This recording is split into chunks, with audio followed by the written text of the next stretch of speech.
So this is Chris Kazimachek, if I said that correctly, Chris.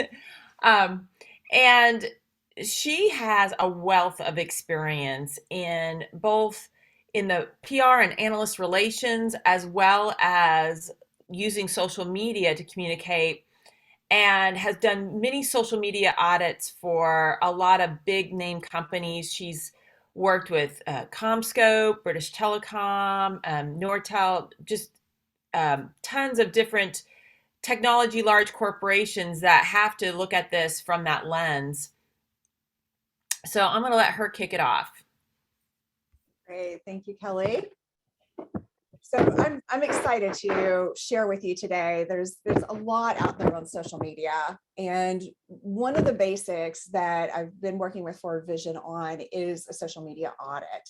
A lot of companies think, oh, I just want to get into social media, but there's a lot behind it.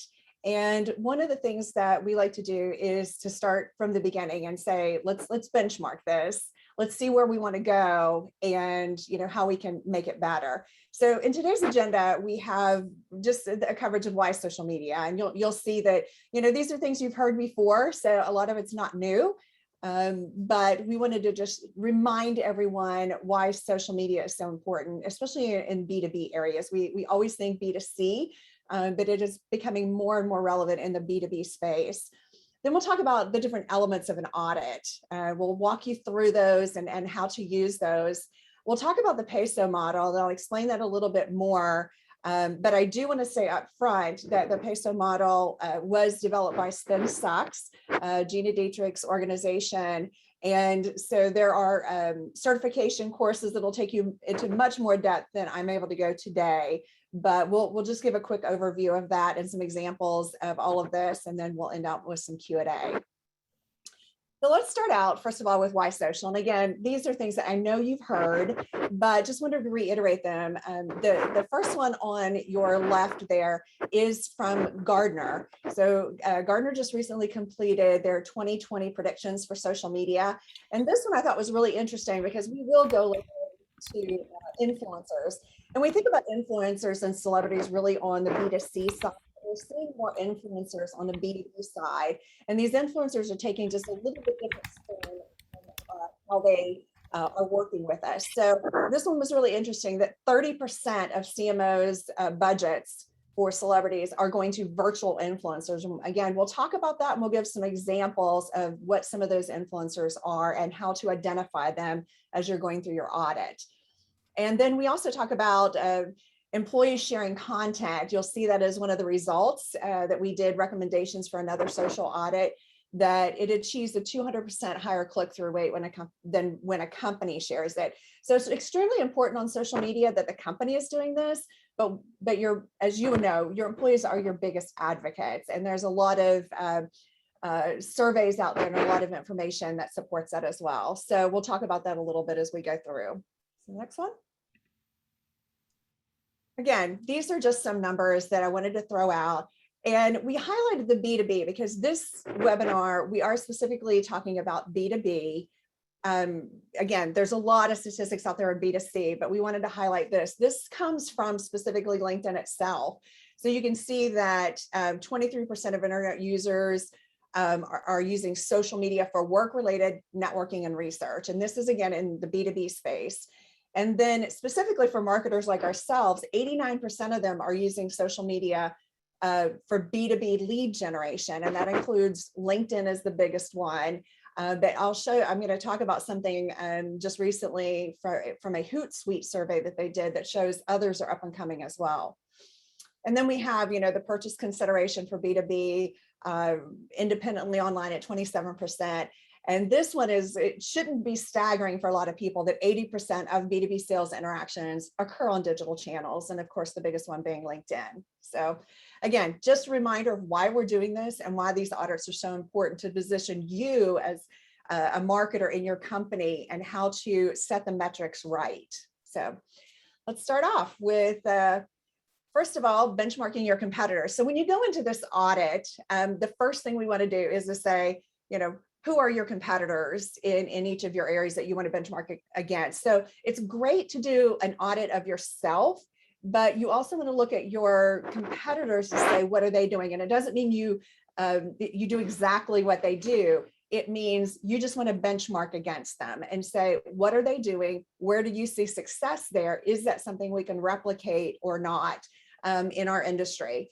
So what we suggest here is choose your top 3 to 5 for your overall business. And we put overall business in there because a lot of companies, especially the larger companies, are matrixed. So they don't have just one product, but they may have major competitors. So you would look probably 3 to 5 for your overall business. Who are your strongest competitors in your overall business? And then maybe choose 1 to 2 for specific products. So as you go down into the business and you have different business units, maybe they may have 1 to 2 strong competitors for a product that you may want to choose in this as well. So that's a recommendation. In here, this example right here is from LinkedIn. So if you go into LinkedIn and it shows you here under the analytics, you can actually look at the competitors and you can choose your competitors just to benchmark against specifically on LinkedIn. So there's ways to do that on other platforms, but we just wanted to show you an example of how to benchmark that on LinkedIn. So again, that's under the company, and then you go under the analytics piece of it, and you go under competitors and you can choose your competitors, and you can see over on the right, there's the total followers, new followers, et cetera. And it just benchmarks you against them in LinkedIn. So this is to get you started. The first step kind of in your social media audit is looking at your competitors and who you want to choose there. So if we go to the next one, the actual process is relatively simple, but it can take a long time. And I will say that up front. Depending on how many channels you're auditing, the demographics, all of it, if it's global versus one region, this can take quite a lot of time. So wanted to put that up front. But the very first thing is understanding the goals and the KPIs. And I'm probably going to spend a lot of time on this, and I think you'll understand why, because this is a changing landscape for a lot of B2B businesses and businesses in general, as to how you track and you do the KPIs and the goals for social media. Then we'll go through the actual elements of conducting the social audit. There's 4 different areas that we look at. We talked about benchmarking the competitors and taking those 4 different areas, not just with your company, but then taking that into the competitors themselves.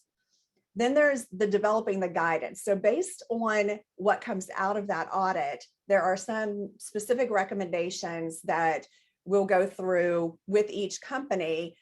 We pull in a little bit of the PESO model, make recommendations. You'll see some examples of that. And then we say, it's really hard to take all of those recommendations and do everything. So we work with you to implement certain adjustments that we would know you can make, and then review the success of that and say, okay, now that you've done this, how has it moved the needle and met the KPIs and the goals that you've set up? And then maybe come back and make a few more adjustments to that. A lot of companies today, their social media teams are growing, but they're still small, a lot of them that I've worked with. So it's hard to implement them all at once, and we'll talk about that. So let's get started with understanding the goals and KPIs, which I think is probably the most important step here. So I've broken this out into 2 areas, and the first one is the business goals. And a lot of the leaders today are recognizing that they are part of the C-suite. They need to be part of the C-suite. Gardner has said that one of the best things that we can learn is from the C-suite, and making sure that our social media goals are incorporated into that. Looking through some of the ones, here's a Hootsuite survey that they recently did. It was the end of 2020, 2021. They surveyed over 18,000 marketers here to get this information. And they're talking about organizations told us that they wanted to use social to improve employee experience. So it went beyond, if you look over on the right-hand side, the social media goals, which are things that we typically think about when we think of social media. It's the social media followers, it's increasing overall reach, it's engagement, those type of things, which are not bad. I'm not saying they're bad. All I'm saying is what companies want now is to elevate that and make it more about the business goals of the company. And that could be about the employee experience internal. They also talk about brand protection, and risk mitigation. And those are things that if you look at large companies, most public companies have a risk register that they think about, and what is the risk to the company. These are the business goals that they need to think about, along with, of course, just generating leads, which is usually an overall marketing objective, generating sales, the customer reach, buzz about new products and services. And a big one that is sometimes hard to measure is the building awareness about your brand. A lot of companies are doing brand awareness surveys now to try and match that. But these are the overarching business goals that the C-suite usually is interested in, and that as marketers, we need to be thinking about, not just the tactical metrics that a lot of times we think about. And again, those are important, and those are over on the right-hand side.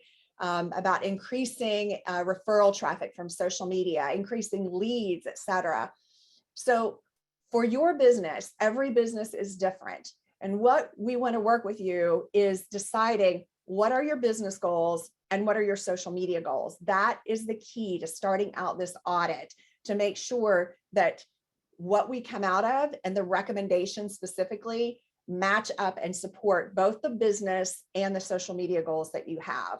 So again, I feel like that's the most important thing as we go through this, is to keep that in the back of your mind, or what are those goals that you want to reach, and how then will the audit get you there.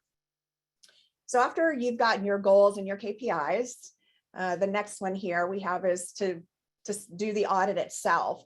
So the first thing is setting your time frame. Then you'll review the post, analyze audience, and examine profile. So I'm going to go through each one of these and give you some recommendations on each one. So let's first talk about setting the time frame. So if you go to the next one here. So these are the recommendations, and I'll explain a little bit why. So LinkedIn, we usually start with 1 year. If you go to the LinkedIn analytics and some of the other tools that you have around LinkedIn, it is easy to go back 1 year, and LinkedIn provides a lot of analytics, as well as some of the other tools. If you're using, let's say, Hootsuite to schedule your post, and you can look at the engagement, going back 1 year is pretty good. And the reason being is a lot of companies are on average doing one a day.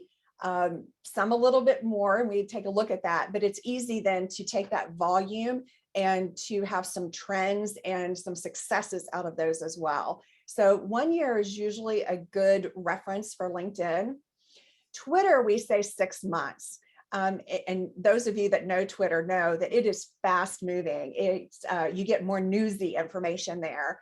A lot of the influencers, when they're doing conferences, like right now, we've got a client that's doing a live conference, and we've got some analysts and some media that are live tweeting from it and saying, oh yeah, here it is. And you see the big analyst conference or the conferences like AWS just did one last fall, their reInvent, and you've got media and analysts and attendees that are live tweeting from those conferences. So it goes a lot faster, and there's a lot more content there. So Twitter, that's why we recommend 6 months, just because of the volume of content that comes out of there.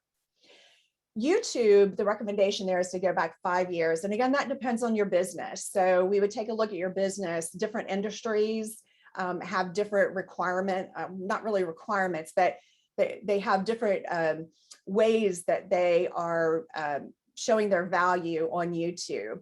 And we talk a little bit about that in the recommendation section. Some are more educational, some are more fun. Even on the B2B side, yes, you can be fun in YouTube. But the big question there is, going back to 5 years, is the content still relevant?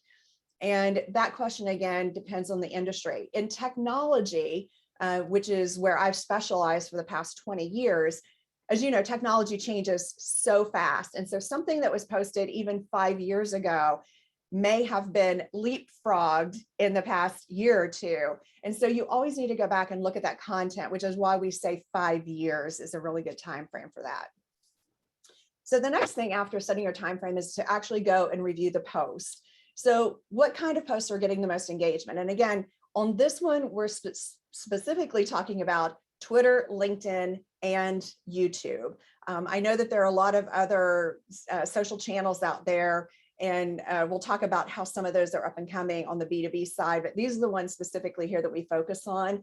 And if you're interested in some of the others, like the TikTok or Pinterest or Instagram or any of those others, we can talk about that individually. You can give us a ring and we'll talk about it. But here, the posts that are getting the most engagement. So we look at those. Again, we'll talk about that from a company perspective. And then we also look at competitors. And that's the next part of this when we do the benchmarking is with the competitor. So you look at your company alone and say, what posts are getting the most engagement and what type of content is working best. And again, this is different for different types of industries, different types of companies, how large you are, how small you are. So we take a look at each one and say, what is the content? And content strategy is really big right now. There are tools out there that even help you identify what influencers are doing what type of content, and content is changing constantly based on trends, et cetera. So we take a look at all of that to say what content is working best for you and for your competitors. And we also look at, are you using the right hashtags? I know this may sound simplistic, but a couple of the audits that we've done, they think they're using the right hashtag, but when you look at it and you go into some of these tools and look and see that it's a generic hashtag that could be used for several different things. And so we get them to say, is that the right hashtag that you want to be using? And again, it's different for Twitter and it's different for LinkedIn. So we can identify those hashtags that are best for each platform, not just in general. So that's the first part, is taking a look at the posts themselves. And then the next piece of the audit is analyzing your audience and looking at the demographics. So here's an example on the left-hand side. This came out of LinkedIn. The business development roles, marketing roles, sales, HR. If your sales team has access to Navigator, they on LinkedIn, they do have access to a lot of this. But even as the analytics person, if you are the admin for LinkedIn, you can see a lot of this. On Twitter, as you know, that's changed. It's not generally available. It used to be one of the tabs up top, and it's not anymore. You actually have to, I think it's like $2.99 minimum to pay for some of these. You can download stuff, but it's a little bit different. But we do look at the demographics, and we, again, match that back to your KPIs. So if your business is more North America focused, we're going to look and say, is your audience there? Are your demographics there? If you're trying to grow in EMEA, Europe, Middle East, and Africa, then we'll say, what is your audience there? And, what is the strategy to grow there? So we take a look at those. And then who is engaging with your content? We'll talk a little bit further on that a couple of the audits we've done, we noticed that employees are the biggest engagers. And at first there's like oh man, it's only my employees. But as I said before, starting out with, what Gardner is saying, that when your employees are engaged and they're sharing, it's like a 200% increase in amplification. So it's not always a bad thing to have your employees engaged in that.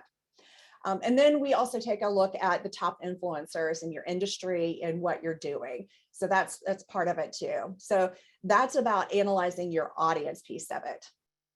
The next section is about examining your specific profile. So this here is Forward Visions, and this is off of the Twitter. No, this is off of the LinkedIn account. And so we take a look at it and say, does your profile match your company branding? And it's interesting because sometimes the owner of your social channels is not aligned with your corporate brand. It may not be in the same division, there may be some things that are different. So we take a look at that to say, is it aligned? Does it have your correct logo? Does it have the correct taglines? And sometimes that changes, especially if it's business brands down below the corporate brand. So does that change? Do you use pinned tweets, which is something simple, but we found out in some of our audits that that's not something common that a lot of people know about, and even how often to do it, et cetera. And then, are you using all of the tools available for your profile? For each platform, there are different tools. We found out, like on YouTube, one client that we worked with, there's a community section there. and their parent company didn't have them listed as part of their community. It was something simple. It was a tool that was there that they just didn't know about and weren't aware to be able to do that. So it's things like that, looking at every single tool that you have and saying, are you maximizing it for your company and for your brand? So the next thing I want to go through is, after we do that audit, then we go through some recommendations. And if you are working with a company that is doing your social audit, this is probably the biggest piece of it after the KPIs, because again, this has to match your KPIs. So when we are doing our recommendations, the first thing we do is look at the PESO model. So I'll share a little bit about that. And again, I do want to just put the caveat that this is not ours. You'll see this is SpendSucks. It's through them, and we are not the we use it, but there are certification classes. If you want to really dive deep into it, I would recommend those certification classes. But the PESO model here, you can see on this, is really the paid, earned, shared, and owned piece of it. And we'll give you some examples here in a minute. But that's a lot of what comes out of our social media audit, is the recommendations of how often, how much, examples of it specifically for your company and for your industry of how to optimize and utilize the PESO model. We also come out with some targeted influencers. Again, this is different for every industry. So by using some of these tools to go back and say, who are the influencers? If you have young kids like I do, I can tell you who their influencers are on TikTok or on, some of these other social channels, Instagram, that they go on. But for every industry, it's different. And they're changing all the time. You've got some influencers come up, some that have been in the industry a long time. And so we work with you to figure out, based on your company, who are those influencers. And there are, again, a lot of tools out there that can help with that as well. And then we also look at modifying the types of contents for channels. It's interesting that a lot of companies will take one piece of content and just splash it out on every single channel they have and not optimize it or modify it for the channel. It's like, oh, I have a white paper, I want to get it out there. And so they just post it on every single one, versus saying, oh, maybe for YouTube, I might want to do a little video vignette from the author that gives a highlight to my gated asset or something. So those are the type of recommendations that, as we go through this and we look at what's been successful and where there are gaps that match your KPIs, those are things that we look at as we develop this guidance. So I'm going to go through now just a couple of examples of the PESO model, because I think that's something that, as we've done these social media audits, not a lot of people had heard of, even though it's very popular. It's been around, I think, for 3-4 years now. But so the first one is the P, which is the paid piece of it. And yes, this should be part of any organization's social media plan. So here's an example, and you can see it's very clear.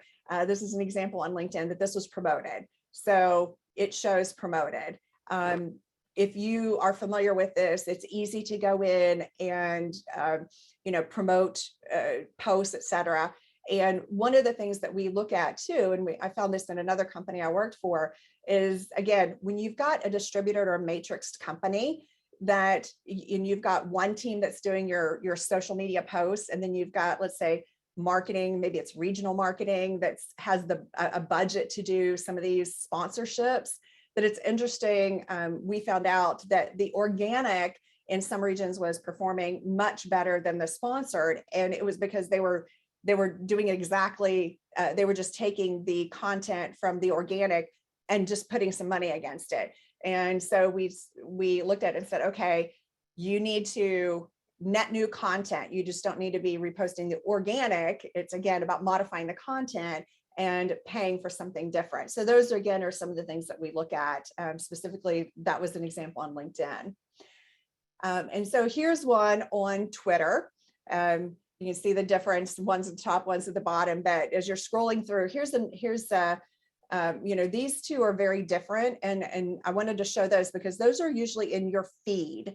But if you click on the next one there, it is from YouTube, and YouTube is a little different. So you'll see that whenever you type in a topic at the top, you will get your sponsored above whatever it is. So I typed in 5G explained, and you'll see under the first 3 ads that the actual video that says 5G explained is below that. So it's not exactly in your feed, it's when someone searches, which is really not the purpose, I'll say, of YouTube, but that's the most common feature of YouTube is the search. People usually know something they're looking at, like I want to know how to this, or I want to know about this. And so the promotion, the paid part of it usually comes up before versus in a feed like it does in LinkedIn and Twitter. So that's an example of the paid side of it. The next one is earned.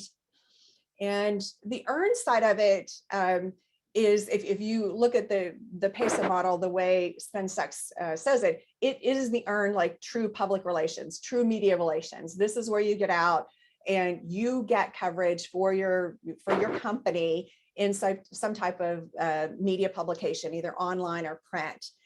The tie into social here is sharing that, which is kind of the next one, but it is still the earned piece of it. So you can see here, the first one on the left is from Twitter, and it is earned. It is from Enterprise IoT Insights. It was earned in this publication and then shared out by the company. On the right-hand side, this is a LinkedIn example. Then this was shared, it was in Network World. It was a prediction by HPE, or Hewlett Packard Enterprises, and it was shared by Dave, who works there, and he's also the head of the president of OnGo Alliance. So he took it, and it was earned media that was in there, and then he shared it out on social. So those are just 2 examples of the earned piece of it that is in the media that then is taken and put out on social. The next one is the shared side of it. And shared really has to do with, I say, thought leadership. It is where you put your spin on something. So here's an example on LinkedIn of, this is the RCR Wireless, and it's talking about private networks. So it's saying, and it's the survey that came out about investments in 5G SA, which is standalone network infrastructure. So they talk about this, and what the company then did is said, hey, there's lots of opportunity based on this piece that's in the media that says, that there are all of these 151, networks and trials out there, and that this company has a piece in that. So again, it's thought leadership. It's positioning them with something that's happening in the industry. And if you share the next example there, here's another one here where they're talking about, this is about sustainability. So the one down below is talking about a blog and sustainability. And then Peter Jarek, who is the head of GSMA, he shared it saying, again, here is my thought on this. Do consumers really care in a meaningful way, et cetera?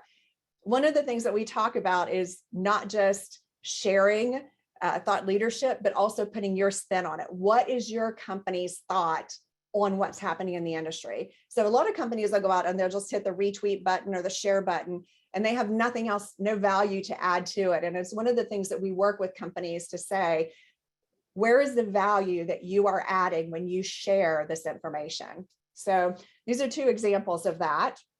And the last one is the owned section. And I think this is where companies, I'll just say, they excel at this. Every company has owned content. It's all about me.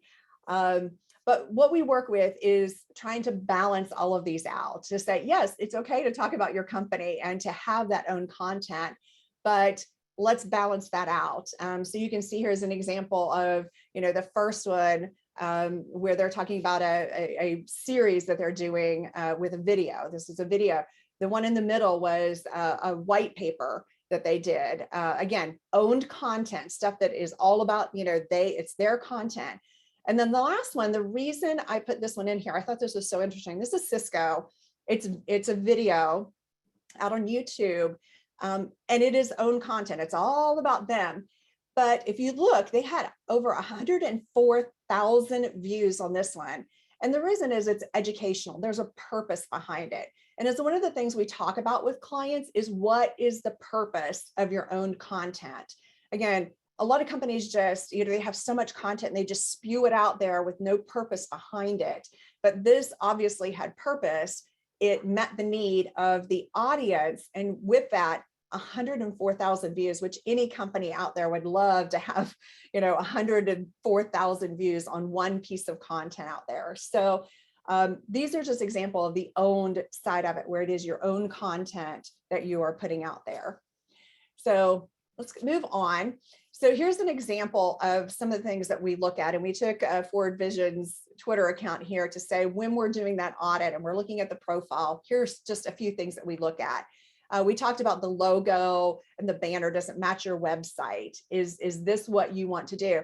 Interestingly enough, and I hadn't seen this until the last social media audit that I did, noticed one company that was changing their banner, which a lot of companies on Twitter and LinkedIn, they just keep their banner the same unless their brand changes.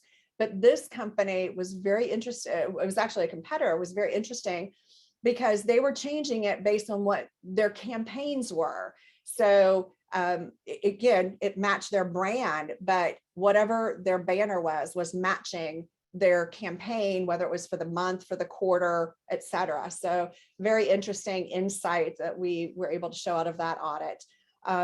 Making sure your company name is appropriate. I had one client that someone else was squatting on their name, and we had to go out and pull their name back and get their name, for their brand. So things like that we take a look at.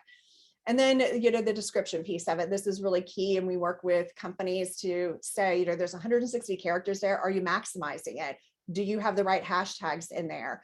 One client we recommended, they were using less than 160 characters. So we said, hey, if you've got a conference coming up, for example, if it's Mobile World Congress coming up, maybe you use the hashtag for that time frame for Mobile World Congress and put it in your profile. So when people are searching for it, just recommendations like that when we're looking through the profile. Again, it's maximizing the tools that you have and saying, are you using everything in your profile?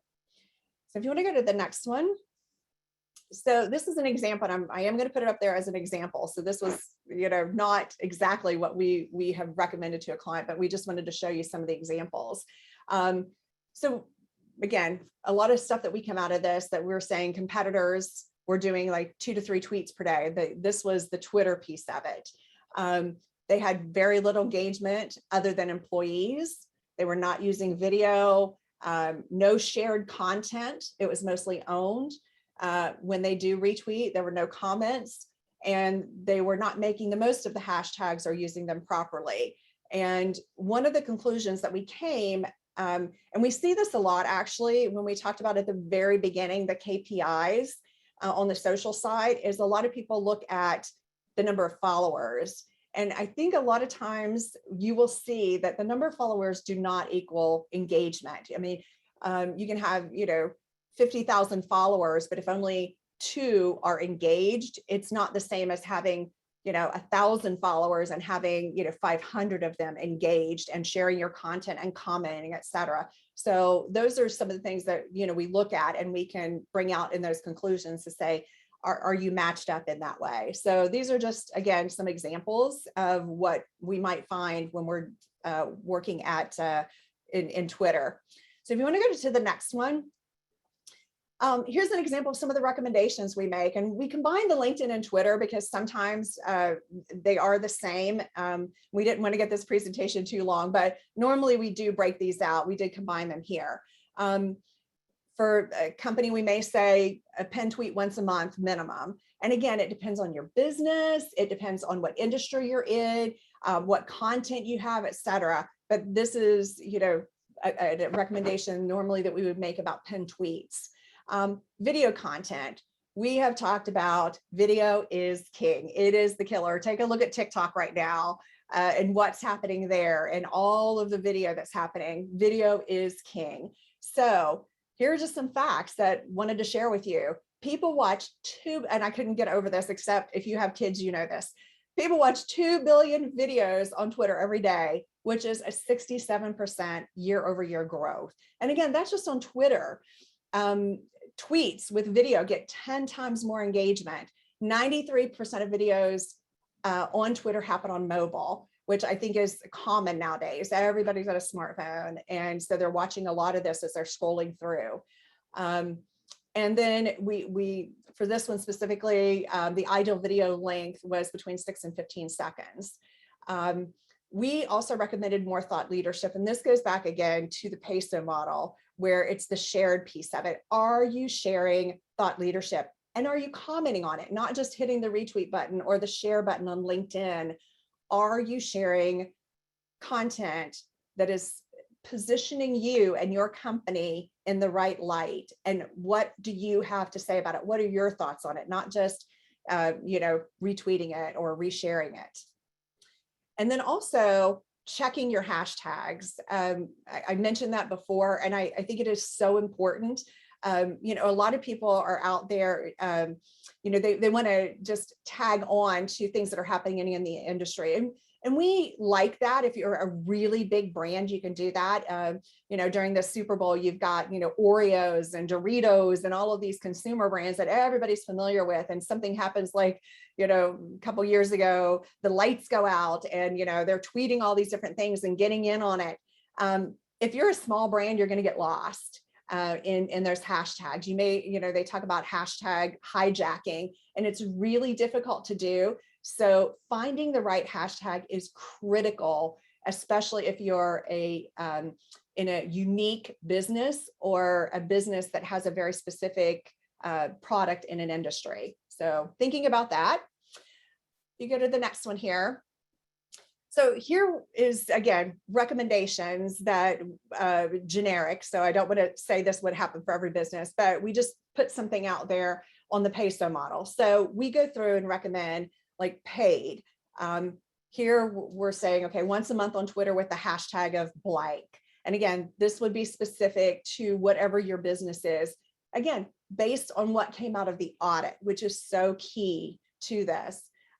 Twice a month on LinkedIn, tying it to content, events, regional information. So those are the things that you look at for the paid piece of it. It has to be very specific, and you have to be able to show the ROI on the back end of it. The earned piece of it, again, this was just an example, 2 times a week from partners, media, analysts, organizations. You can see the example in the middle here was the FCC. This would be, I think that was actually the shared piece of it. The FCC is committed to helping Americans connect. That would be shared. It's thought leadership. The question is, does your company have anything to share? It could be an organization. Again, you can tell I have a technology background because I keep referring to that. But it could be, on the broadband side. It could be, with the CARES Act that happened for technology, and, some new piece of legislation. The infrastructure legislation just came through. Does your company have anything to say on that? Again, other than something that's owned like a white paper. So be looking at those. So the other one is the influencers. And so if you take a look, this is not something that a lot of companies know. So I really wanted to highlight it under the influencer section. Now, the next slide will as well. But when you are using influencers, if you want to connect with them, or if you're looking for shared content, one of the easy things to do is create lists in Twitter. Not a lot of people, for whatever reason, are aware of this. It's been around for years. And you can see my lists on here. So the one in the middle, it says your list. I've got analysts, and this is my personal list. You can see the little lock button next to it. This is my personal list of all the analysts that I follow. And at any time, if I want to see what they're doing, instead of scrolling through my feed, I can just go to my analyst list and it'll bring up just my analysts that I'm following. And I'm like, oh, so-and-so is writing about this, or they have a new thing, or it's very easy to see. And I've got, stuff that's just business related that I'm interested in. I created one for CommScope that was all of our leaders at CommScope at one point. And it was public because we had people that like media and analysts that, or anybody that wanted to follow people that worked at CommScope. So I went out and created this list of all the people that had accounts on Twitter. And so anyone at any time could go to that CommScope list and get everybody at CommScope that was out on Twitter that I knew of anyway. Then I have my CommScope private ones that I followed as well. My friends, Gartner analysts specifically. So it's easy then to just quickly go in and you can view other people's lists too. For example, Gartner has their own list that they keep. So if you go to the Gartner Twitter and then you go to list, Gartner has their own list as well.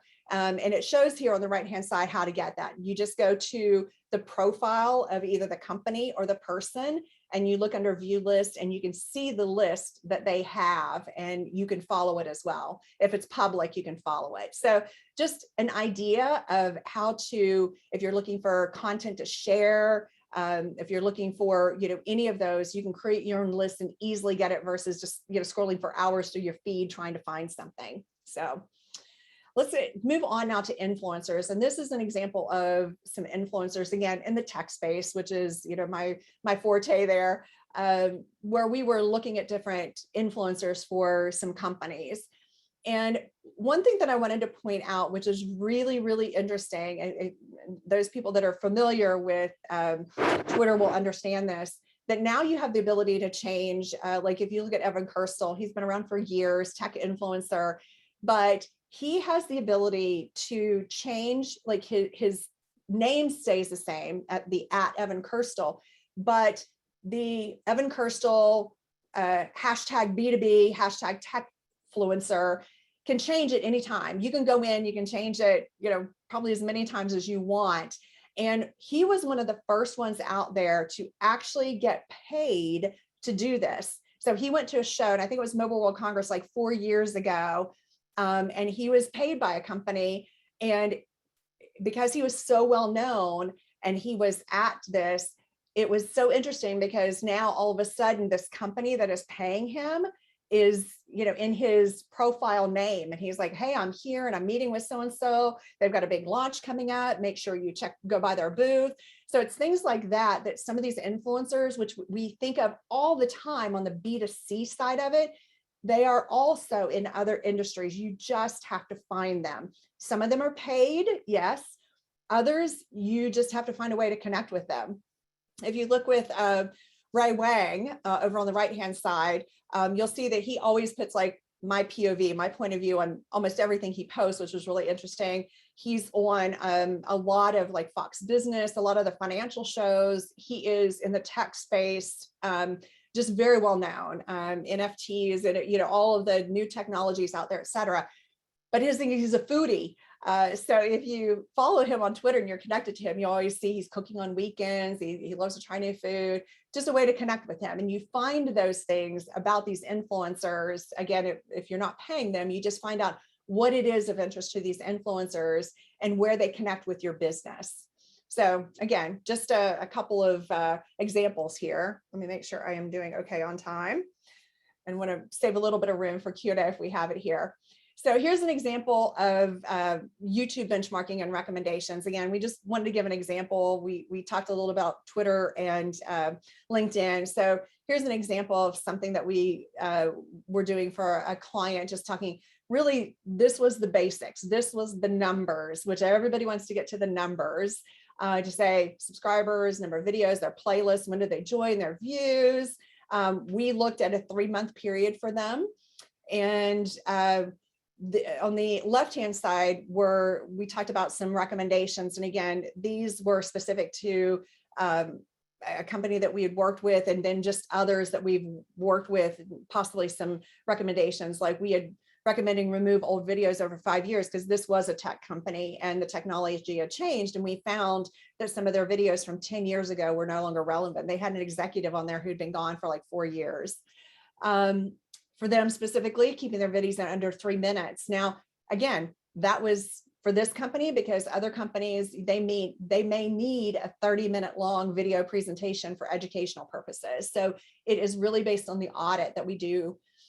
We talked about purpose-driven videos. And when I say purpose-driven, I'm not just talking CSR. I'm talking what is the purpose of the video that you're producing, and starting with that.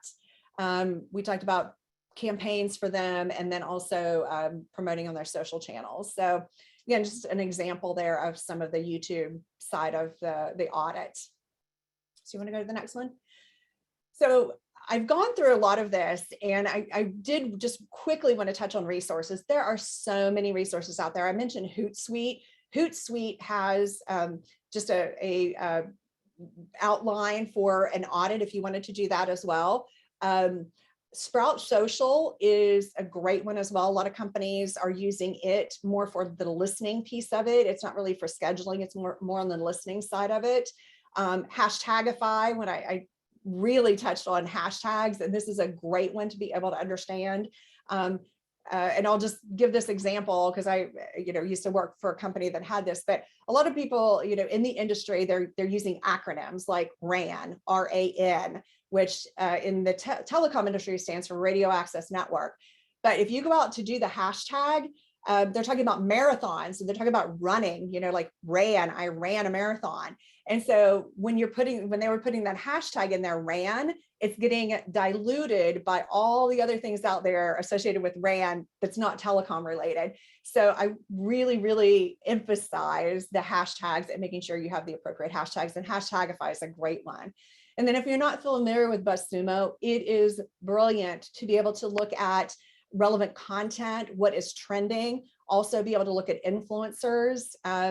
So those are just, a few of the ones that are out there. There are tons of resources. Some are being bought by others, but there's a lot of listening tools out there. There's a lot of posting tools. There's a lot where you can get analytics.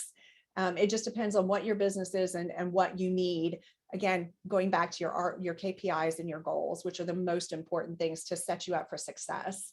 So I think, here we go. So when you finalize all of that, you go through the recommendations. We talked about, adjustments in your timeline. So the timeline generally for an audit, depending on how many competitors you have, what social channels, et cetera, 4 to 8 weeks, depending on the size and scope.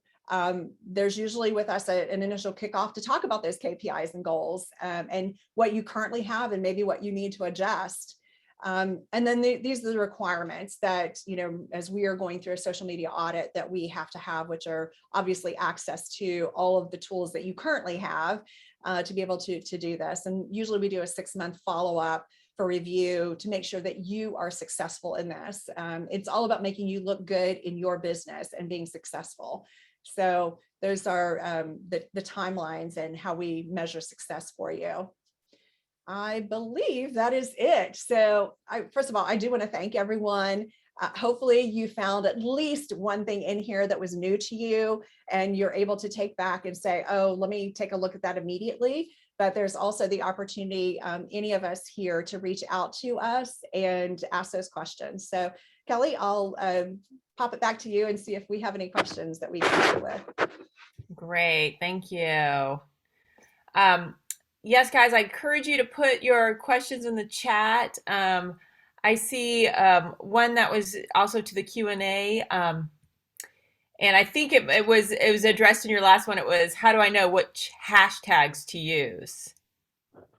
Yes, and I do recommend Hashtagify is probably the best one, but the other one is if you are on LinkedIn and you go in the upper left-hand corner where you do the search, you can put in a hashtag there, and let's say you just type in 5G or do something really generic, not technology, but education. So if you type in hashtag education, just like in Google, it'll start filling it out for you, and it'll show you the top ones first. And then if you click on it, it'll take you through to a page where you can see how many followers that hashtag has. One of the things that we do look at is not, sometimes, yes, it's the number of followers that hashtag has, but it's also, is it niche enough? Like education is so broad, and yes, you want to use that because there's a lot of followers, but is there something very specific in education that you want to talk about? And then getting the niche. In fact, that's one of the things LinkedIn recommends, is using about 3 hashtags, using 2 high-level ones and then 1 niche to really get you down. So if you use the education one, that would be great, but then figuring out exactly what you want to say in education. So that's how you would find out in LinkedIn on the hashtags, and then Hashtagify really will help you with Twitter, some of the other social programs out there. Right.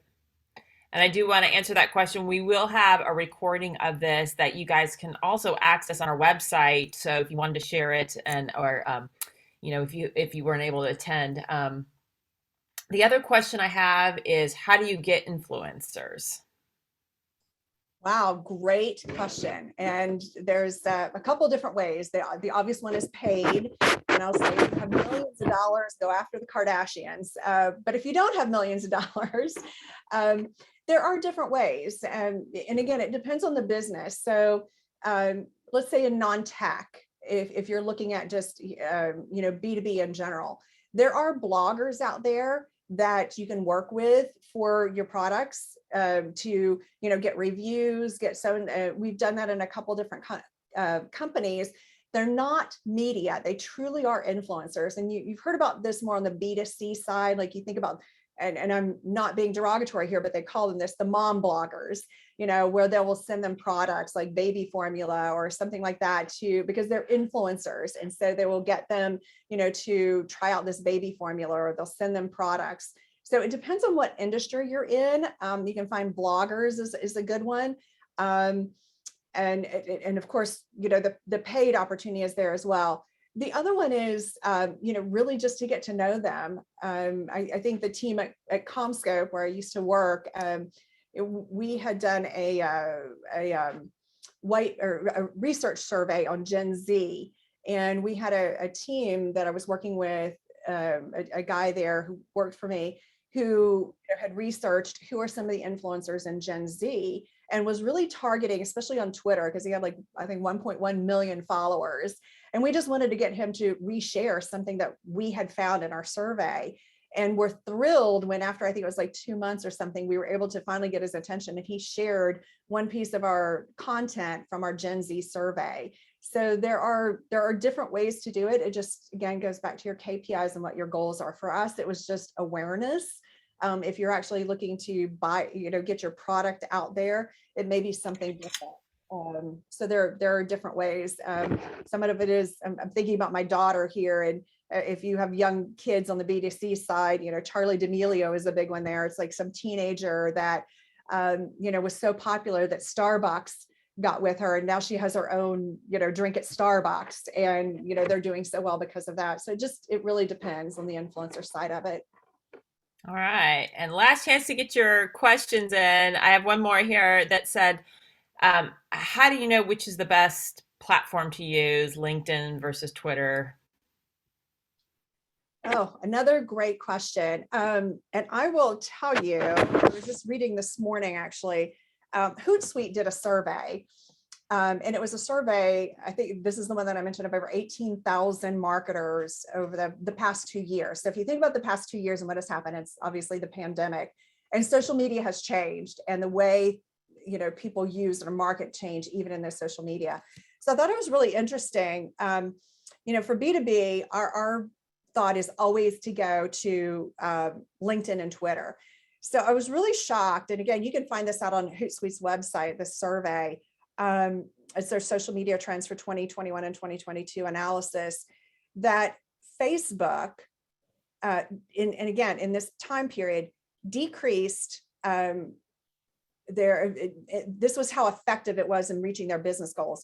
Facebook decreased by 25% in helping marketers reach their business goals. And again, I can't stress enough the business goals and what you want to do. Instagram decreased by 40%. LinkedIn decreased in 5%, which I have to say was a shock to me. Twitter increased by 21%. So think about, again, what are your KPIs? What do you want to do? And then that will really drive what social channel that you want to be on, because each one has a different purpose. YouTube increased 31%, TikTok 700%, which, if you have kids, that's not a surprise. But I would just say, take a look at the different channels and really align to your goals. All right. We have a great closing question by Bill Walter. He said, if you had to sum it all up, what's the most important thing you want us to know about doing a successful social media audit? Wow, great question, Bill. I would say the number one thing is get aligned to your C-suite. I hear this again and again. Have been working a lot with Gardner over the years. They have a great CMO program. If you're not aware of it, I would really recommend someone from your organization getting aligned with that. They do a lot of research. And one of the things that we're hearing is, yes, social media is great, but if the C-suite doesn't understand it, they're not going to fund it. And it really is about understanding it. So I would say my number one thing would be to get an understanding of what the C-suite expects and align your social program to that as you're doing your audit, and you're going to be successful.